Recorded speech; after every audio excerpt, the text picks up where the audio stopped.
kijkers, de meeste familiale ondernemers willen hun bedrijf graag doorgeven aan de volgende generatie. Zo'n familiale overdracht is de komende 10 jaar aan de orde in duizenden Belgische bedrijven. Een gevolg is dat van de uitstap van de babyboom-generatie. In deze aflevering van Z Family Business zijn we te gast bij de groep Portier in Flémal in de provincie Luik. Het bedrijf is opgericht in 1937 en vandaag treedt de 4e generatie in de familiale onderneming. Zoals in elk familiebedrijf is de instap van een nieuwe generatie ook voor de groep Portier een cruciaal moment.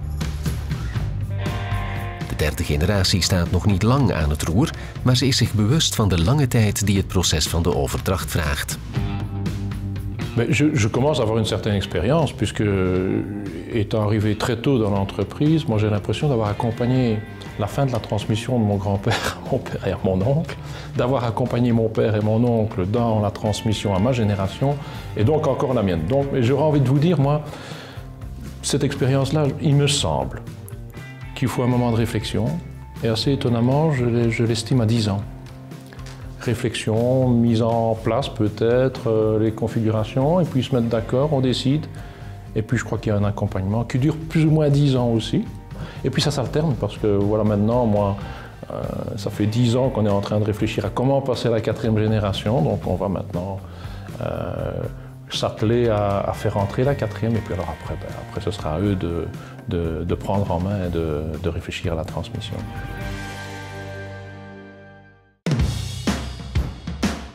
De kinderen uit de 4e generatie hebben interesse voor het familiebedrijf.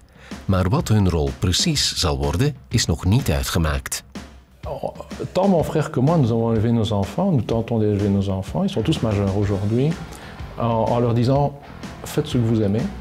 Et nous, on leur dit aujourd'hui, nous avons un bijou, nous avons quelque chose qui peut vous aider à vous épanouir ensemble.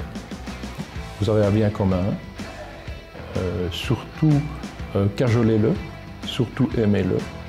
Et si l'un d'entre vous pense qu'il peut apporter sa compétence au développement, ben pourquoi pas? Là, les portes sont ouvertes. Ça a été comme ça pour nous et je pense que ce qu'on nous a donné, je crois que c'est pour le transmettre à nos enfants. De bedrijfsleiding heeft duidelijk een visie op lange termijn en hoopt dan ook het familiale karakter te vrijwaren. Maar een goede samenwerking met partners en medewerkers vindt ze net zo belangrijk.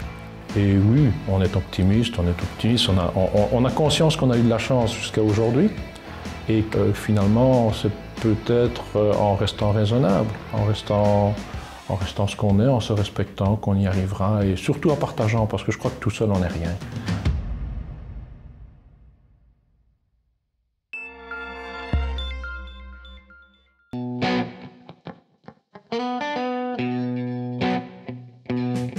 Le piège principal pour une entreprise familiale, c'est la non-décision. La non-décision par la génération qui est actuellement au pouvoir, c'est-à-dire qu'ils ne planifient pas leur succession. Mais en ne prenant pas cette décision-là, ils reportent le problème au moment où elle sera inéluctable, ce qui peut créer des tensions entre les personnes et mettre en danger la pérennité de l'entreprise. Pour la succession d'entreprise familiale, il existe pour moi 3 meilleures pratiques.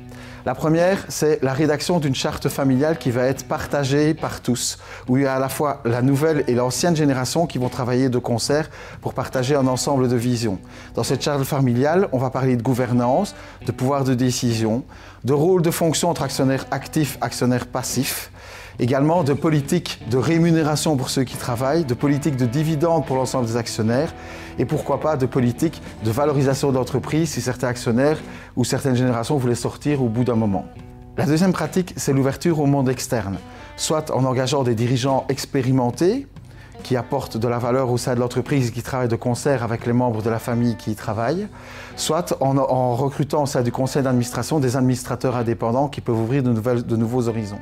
La troisième bonne pratique consiste à nommer un conseiller externe qui va accompagner tant l'entreprise que la cellule familiale pour permettre à la charte familiale d'évoluer en fonction des contraintes de vie et des circonstances de chacun. Tot zover deze uitzending. Het hele weekend kan u het portret van de groep Portier herbekijken op Kanaal Z. En volgende week zijn we te gast bij Soudal in Turnhout. Een exportkampioen is dat. Graag tot dan.